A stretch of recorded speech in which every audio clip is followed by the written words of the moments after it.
Welcome to the Rim Break Rodeo. We hope this video helps. You start by preparing controllers and profiles so split screen will launch smoothly. Make sure the console is up to date. Fortnite can block local play on older builds. Pair both Joy-Con or Pro controllers to the Switch and verify battery levels because disconnects interrupt the process.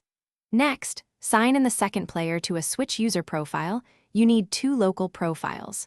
Once done, launch Fortnite and select Duo or Squad mode to reveal the second player join prompt.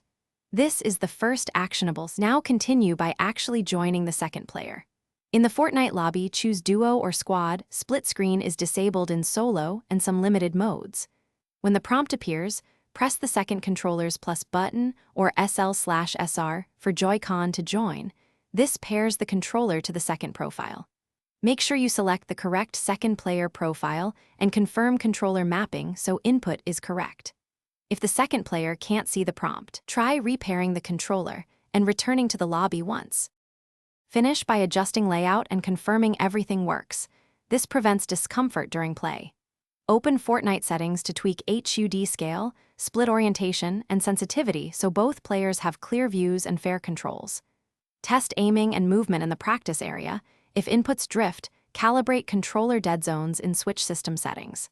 Finally, if split screen fails to appear, repair controllers, reboot the console, and ensure Fortnite and the Switch are fully updated.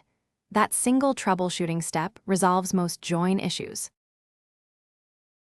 Thanks for watching. Consider subscribing if we helped you.